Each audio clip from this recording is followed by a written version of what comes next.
Invite করা কোনো গেস্টকে অমানবিকভাবে আক্রমণ করা কি বাঙালিদের ঐতিহ্যের সাথে যায়? ল্যাটিন বাংলা ফুটবল টুর্নামেন্ট বাংলাদেশকে বিশ্বের মাঝে রিপ্রেজেন্ট করেছে দুর্নীতি আর অমানবিকতায়। আজকে কিছু শেয়ার করব, তার সাথে কিছু ডিটেলস করব চেক।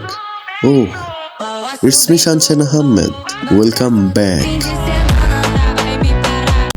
বিশৃঙ্খলা, অব্যবস্থাপনা এবং সাংবাদিকদের লাঞ্ছিত করার অভিযোগে লাতিন বাংলা সুপার কাপ স্থগিত করেছে জাতীয় ক্রীড়া পরিষদ। 9 ডিসেম্বর এক বিজ্ঞপ্তির মাধ্যমে জানানো হয় জাতীয় স্টেডিয়ামে এই টুর্নামেন্ট আর চালাতে পারবে না। অনেক কিছুই বলতে চাই, তবে নিজের দেশ তাই অনেক কিছুই বলতেছি না। আর্জেন্টিনা এবং ব্রাজিলের দুইটা টিম এসেছিল বাংলাদেশের ফুটবলকে সম্মান করে। বাংলাদেশের দর্শকদের উত্তেজনা এবং উন্মাদনা দেখে 2022 ওয়ার্ল্ড কাপে বাংলাদেশের দর্শকদের ক্রেজ দেখেই হয়তোবা তারা অনুপ্রাণিত হয়েছিল। তারা যে সম্মান দিয়ে বাংলাদেশে এসেছিল, আমরা সেই সম্মান রক্ষা করতে পারিনি, আমরা লজ্জিত। এই ম্যাচে আর্জেন্টিনার সাথে আমি যে অনাকাঙ্ক্ষিত আচরণ করেছি, এতে আমি পুরো বাংলাদেশ সমর্থক এবং দর্শকদের হতাশ করেছি।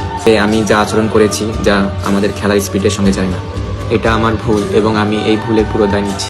তুমি ভুল করছো এখন বুঝতে পারতেছো, কিন্তু তুমি যে ভুলটা করছো ওইটার মাসুল বাংলাদেশকে দিতে হবে। ওকে, এই খেলাটা যারা আয়োজন করেছে সেই কমিটির কিছু তথ্য আপনাদের সামনে তুলে ধরি।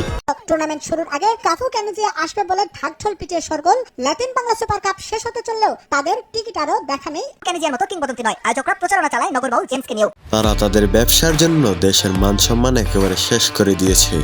বাংলাদেশ এবং আর্জেন্টিনার ম্যাচটিও নির্ধারিত সময়ের প্রায় 17 মিনিট পরে মাঠে গড়ায়। এর কারণ হচ্ছে রেফারিদের পেমেন্ট ইস্যু। সামর্থ্য না থাকলে আয়োজন করার দরকার নাই, তবে দেশের মান সম্মান নিয়ে খেলার রাইট আপনার নাই। হচ্ছে পরবর্তী ভিডিওতে। প্রিয়, ভালো লাগলে সাবস্ক্রাইব করে দিও।